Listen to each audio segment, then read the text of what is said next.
Section 9 की तरफ। Section 9 में कौन से फैक्ट्स रेलेवेंट हैं? तो भाई थोड़ा बहुत कंटेक्स्ट समझ में आ रहा है ना आपको, with the help of illustrations, क्योंकि इधर से इलस्ट्रेशन बेस्ड सवाल आएंगे। हो सकता है बेरेट के इलस्ट्रेशन आए, हो सकता है दूसरे अलग इलस्ट्रेशन भी आ जाएं उसके अलावा भी, लेकिन अगर कॉन्सेप्ट साउंड है आपका, कब सब्सिक्वेंट कंडक्ट और प्रीवियस कंडक्ट रेलेवेंट होता है, उस विक्टिम का, रेप विक्टिम का कंप्लेंट लिखाने जाना रेलेवेंट हो सकता है एज सब्सिक्वेंट कंडक्ट, लेकिन कंप्लेंट होनी चाहिए। सिर्फ जाके उसने किसी को स्टेटमेंट दिया है तो मेरा statement can not be considered as a conduct for the purpose of section 8। इस बात को थोड़ा समझना ज्यादा जरूरी है। तो आप कोई भी फैक्चुअल मैट्रिक्स आपसे पूछी जाएगी, you will be able to answer such questions. 9 पे आइए। 9 में बहुत सारी चीजें रेलेवेंट हैं, एक एक करके मैं लिख देता हूं इधर क्या क्या चीजें रेलेवेंट हैं, और थोड़ा ब्रीफ में इन चीजों को समझेंगे, क्योंकि 9 से स्पेसिफिक क्वेश्चंस हैं प्रीलिम्स के जो पूछे जाने की संभावनाएं बहुत ज्यादा है। 2 9 में है मल्टीपल चीजें जो रेलेवेंट होती हैं, मल्टीपल तरीके के फैक्ट्स हैं जो कि रेलेवेंट होते हैं, बट सब पूछे नहीं जाते, इसीलिए थोड़ा सा ज्यादा फोकस अपन उस तरफ करेंगे। एक चीज सेक्शन 9 में नोट डाउन कर लीजिए, identification parade.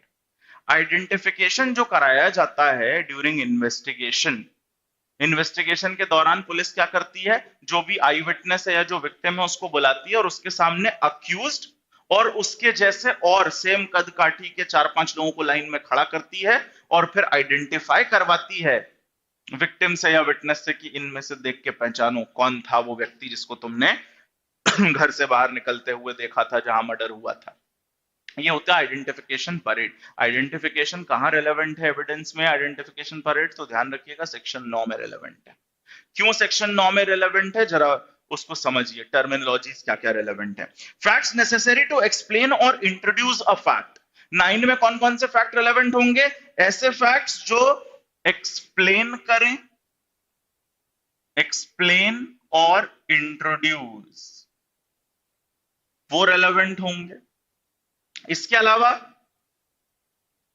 explain or introduce a fact in issue or relevant fact or which support or rebut an inference suggested by a fact in issue, किसी inference को support करें या उसको oppose करें, or which establishes the identity of anything or person, ये बहुत important है, facts which establishes the identity, जो identity establish करें, ऐसे फैक्ट्स जो आइडेंटिटी स्टैब्लिश करें, किसकी, किसी चीज की या फिर किसी पर्सन की, बस यही रेलेवेंट हो जाता है आपका टेस्ट आइडेंटिफिकेशन परेड, क्योंकि वो ऐसा फैक्ट है जो स्टैब्लिश कर रहा है किसी पर्टिकुलर व्यक्ति की आइडेंटिटी।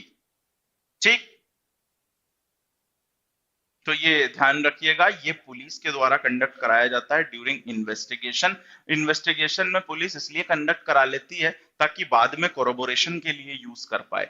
बाद में जब विक्टिम आके अपना स्टेटमेंट, जब कटघरे में खड़े होकर विक्टिम कोर्ट के सामने पहचानेगा या विटनेस कोर्ट के सामने खड़े होकर उस अक्यूज को पहचानेगा, कोर्ट भी वहां पे प्रोसिक्यूशन का जो वकील होगा पूछेगा यही है व्यक्ति जिसको तुमने भागते देखा था, वो बोलेगा हाँ, तो फिर यहां कोरोबोरेशन के लिए वो यूज होगा आइडेंटिफिकेशन परेड जो पुलिस के सामने भी किया था, क्योंकि भैया ट्रायल लंबी चलती है, ट्रायल लंबी चलती है, तो there can be a fade of memory, हो सकता है उसके दिमाग से निकल गया हो, यहाँ पे फायदा उठा ले डिफेंस का लॉयर कि साहब वो तो 1 साल पहले का इंसिडेंट था, आज कैसे इसको याद है। तो ऐसे में कोरोबोरेट, उसने जो स्टेटमेंट दिया है कटघरे में खड़े होकर कि यही था साहब, उसको कोरोबोरेट, कोरोबोरेट क्या होता है, सपोर्ट करने के लिए, सपोर्ट करने के लिए क्या लाया जाएगा, वो जो पुलिस ने टेस्ट आइडेंटिफिकेशन परेड करवाया उस समय भी ये बताया जाएगा कि साहब उस समय भी इसने पहचान लिया था, उस समय भी इसने पहचान लिया था और आज भी ये पहचानता है, क्योंकि उस समय तो फ्रेश थी ना मेमोरी।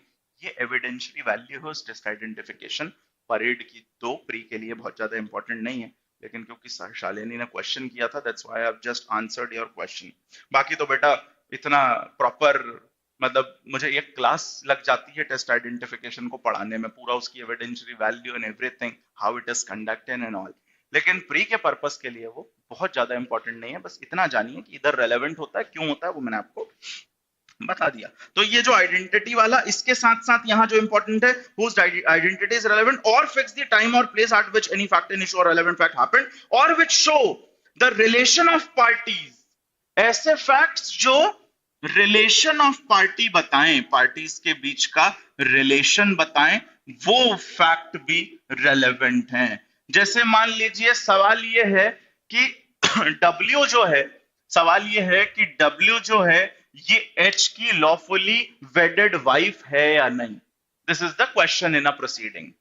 अब ऐसे फैक्ट जो इनकी आइडेंटिटी, इनके इनके ऐसे फैक्ट जो इनके रिलेशन को स्टैब्लिश करें वो रेलेवेंट होंगे। जैसे इनकी शादी का कार्ड रेलेवेंट हो सकता है जिसमें दोनों के नाम लिखे थे, फोटो भी छपवाई थी, तो वो रेलेवेंट हो सकता है। तो ऐसे कोई भी फैक्ट जो पार्टीज के बीच के रिलेशन को बताएं वो भी सेक्शन 9 कहता है, सेक्शन 9 के हिसाब से रेलेवेंट होंगे। शादी का एल्बम, हाँ, प्री वेडिंग फोटो शूट की फोटो, वो भी रेलेवेंट हो सकती है कि ने प्री वेडिंग फोटो शूट भी करवाया था, है ना।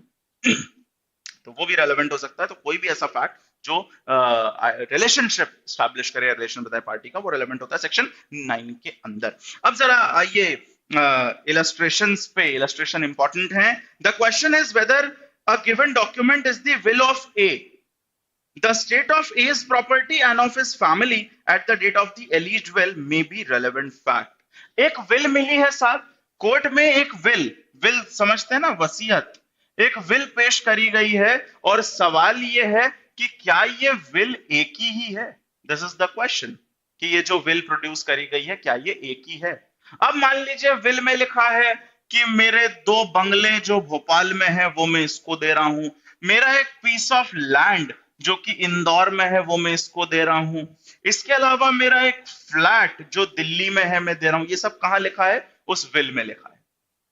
अब अगर एक पार्टी जो ये एलिज कर रही है, जो ये कंटेंट कर रही है कोर्ट में कि साहब ये विल एक ही है, अगर वो ये प्रूफ करना चाहती है, इस पे मान लीजिए डेट डली है 2010 की कोई, कि 2010 में ये विल बनाई गई थी, कि 2010 में ये विल बनाई गई थी और ए ने अब अगर आप ये प्रूफ करना चाह रहे हैं उस प्रोसीडिंग में जहां ये सवाल है कि ये विल एक ही है या नहीं, अगर एक पार्टी ये प्रूफ करना चाह रही है कि 2010 में जब ये विल बनी है उस समय पे ए के पास 2 बंगले थे भोपाल में, एक लैंड जिसका जिक्र विल में है वो भी उस he owned that land at that point of time in Indore, इसके अलावा जो यहां पे विल में लिखा है कि एक फ्लैट दिल्ली में है, तो उस समय ये सब उसके पास था। अगर आप इस बात का एविडेंस देना चाह रहे हैं कि 2010 में ए के पास भी सिमिलर सेम प्रॉपर्टी थी, तो ये रेलेवेंट होगा या नहीं इस प्रोसीडिंग में? रेलेवेंट होगा। ये आपको लॉजिकली लग रहा है कि रेलेवेंट होगा क्योंकि हम ये क्वेश्चन उठा रहे हैं कि ये विल एक ही है या नहीं। तो सेम स्टेटस ऑफ प्रॉपर्टी जो विल में लिखा है ए के पास भी था, तो ये रेलेवेंट होगा। ये कैसे रेलेवेंट है कि जो फैक्ट इन इशू है ये उसको एक्सप्लेन कर रहा है, ये उसका विवरण दे रहा है, उसको एक्सप्लेन। ये फैक्ट कि at the same point of time इसके पास ये सारी प्रॉपर्टी थी, ये इस बात को एक्सप्लेन कर रहा है। That's why it is relevant here under section 9। I hope that is clear, the illustration is clear। इसके बाद देखिए B, A sues B for a libel imputing disgraceful conduct to A। B affirms that the matter alleged to be libelous is true। मान लीजिए वही same की एक disgraceful conduct के लिए लिबेल मतलब डिफेमेशन जो परमानेंट फॉर्म में किया जाता है, तो ए ने बी के अगेंस्ट सूट फाइल किया है कि बी ने कोई डिफेमेटरी स्टेटमेंट दिया है ए के against. The position and relations of the parties at the time when the libel was published may be relevant facts as introductory to the fact in issue. अब इन दोनों के बीच में उस समय क्या रिलेशन था जब ये एलिज किया जा रहा है कि इस व्यक्ति ने दूसरे व्यक्ति की बेइज्जती करी है, तो उस समय उन दोनों पार्टीज का क्या रेलेवेंट, क्या रिलेशन था, ये इंट्रोडक्टरी फैक्ट हो सकता है for the purpose of defamation. क्योंकि अगर दोनों की बनती नहीं थी या मान लीजिए दोनों एक दूसरे के कंपटीटर्स थे, तो देयर इज लाइकलीहुड कि हाँ भाई इसने बेइज्जती करी होगी दूसरे की, पक्का ऐसा हो सकता है। क्योंकि उनका रिलेशन क्यों इंपॉर्टेंट है, वो इस बेइज्जती करने को, फैक्ट इन इशू ये है कि इसने लिबेलियस कंटेंट दिया है या बोला है या नहीं बोला, तो इस लिबेलियस कंटेंट को कि इसने स्टेटमेंट ऐसा दिया, डिफेमेटरी स्टेटमेंट दिया, इस चीज को इंट्रोड्यूस कर रहा है। कौन सा फैक्ट कि इन दोनों का रिलेशन क्या था, ये दोनों राइवल्स थे eight that point of time जब ये डिफेमेटरी स्टेटमेंट दिया गया था। तो उनकी जो अब डिस्प्यूट था दोनों के बीच में, उसकी डिटेल प्रूफ नहीं करनी है कोर्ट में कोर्ट में सिर्फ इतना रेलेवेंट है कि there was a dispute between the two, that's it. उस डिस्प्यूट का क्या कंटेंट था, सब्जेक्ट मैटर क्या था, वो सब इंपॉर्टेंट नहीं है। हाँ, लेकिन दोनों के बीच में विवाद था किसी बात को लेके, ये फैक्ट रेलेवेंट हो सकता है as introductory fact to the fact in issue. ये बात आप ध्यान रखिएगा।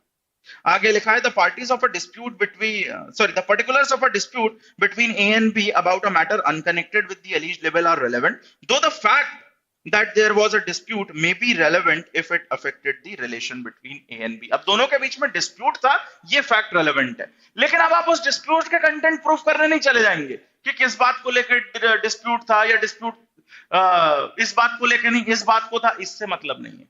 सिर्फ आपको इतना प्रूफ करना है कि दोनों के बीच में डिस्प्यूट था, क्योंकि अगर डिस्प्यूट है दोनों के बीच में तो वो इंट्रोडक्टरी फैक्ट है उस डिफेमेटरी स्टेटमेंट के लिए, ठीक। इसीलिए ये इंपॉर्टेंट है अंडर इलस्ट्रेशन बी और सेक्शन 9 में, इसलिए ये इंपॉर्टेंट है। इसके बाद सी देखिए, A is accused of a crime, the fact that soon after the commission of the crime A absconded from his house is relevant under section 8। इसको ध्यान से समझना, this is important. As conduct subsequent to and affected by facts in issue, the fact that at the time when he left home he had sudden and urgent business at the place to which he went is relevant as tending to explain the fact that he left home suddenly. मान लीजिए आपके ऊपर एक murder का allegation लगा है कि आपने एक मर्डर किया है। आपने, मान लीजिए एक व्यक्ति है जिसके ऊपर ये एलिगेशन लगा है कि उसने 24 जनवरी 2023 के दिन एक मर्डर किया, और अगले ही दिन, जिस दिन मर्डर हुआ उसके अगले ही दिन ये घर से भाग गया। और मान लीजिए भोपाल में ये मर्डर हुआ था, इस व्यक्ति का घर भोपाल में है, और अगर प्रोसिक्यूशन ये प्रूफ करना चाह रहा है कि साहब अगले ही दिन ये भाग गया था, 25 तारीख को ये कहां पहुंच गया था, इंदौर पहुंच गया था, तो सेक्शन 8 में ये सब्सिक्वेंट कंडक्ट की तरह रेलेवेंट हो सकता है। इस अक्यूज्ड का सब्सिक्वेंट कंडक्ट की मर्डर होने के बाद ये घर से भाग लिया तुरंत Indore, this is relevant under 8। अब ये जो व्यक्ति है ये 25 तारीख को इंदौर क्यों पहुंचा था, क्या करने ये इंदौर गया था, ये सेक्शन 8 में रेलेवेंट नहीं है। सेक्शन 8 में तो बस ये रेलेवेंट है कि ये व्यक्ति घर से तुरंत भाग गया था। मर्डर जब हुआ है, जब एलिज किया जा रहा है, उसके तुरंत बाद इसने घर अपना छोड़ दिया और ये भाग गया, घर से गायब था ये।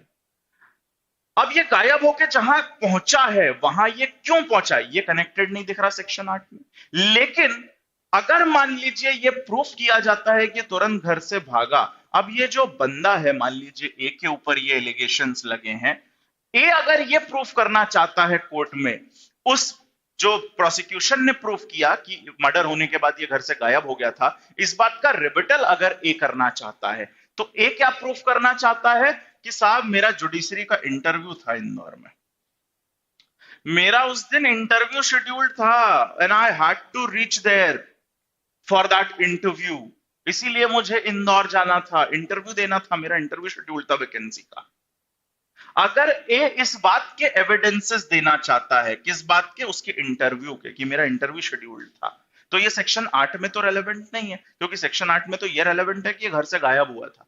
लेकिन उस रेलेवेंट फैक्ट को ये फैक्ट एक्सप्लेन कर रहा है कि इस व्यक्ति का इंटरव्यू है। एक फैक्ट ये भी है कि 25 तारीख को इसका जुडिशरी का इंटरव्यू था। ये जो इंटरव्यू का फैक्ट है ना, ये उस रेलेवेंट फैक्ट को एक्सप्लेन कर रहा है, इसीलिए सेक्शन 9 में ये बात रेलेवेंट है कि ये व्यक्ति घर से क्यों भागा या अगले दिन ये इंदौर क्यों पहुंचा या क्यों इसे इंदौर पहुंचना था। इसीलिए ये फैक्ट भी रेलेवेंट हो सकता है इस ट्रायल में कि उसका अगले दिन जुडिशरी का इंटरव्यू था इंदौर में। तो ये सेक्शन 8 में रेलेवेंट नहीं है, बट 9 में रेलेवेंट है, क्योंकि ये उस रेलेवेंट फैक्ट को that he left home, that is a relevant fact under 8 as subsequent conduct, उस relevant fact को explain कर रहा है ये, that's why it is relevant and important। ठीक, तो this is another example of this particular explain वाला जो point लिखा है section 9 में, और ये प्री के लिए important है। ठीक, और भी सारे इसमें इलस्ट्रेशंस हैं, एक बार उनको भी पढ़िएगा, यू विल अंडरस्टैंड, बहुत ज्यादा कॉम्प्लेक्सिटीज नहीं है। एक बार वो बात अगर आपको कन्वे हो गई है कि ये चीजें बेसिकली सेक्शन 9 में रेलेवेंट है, then the task is done.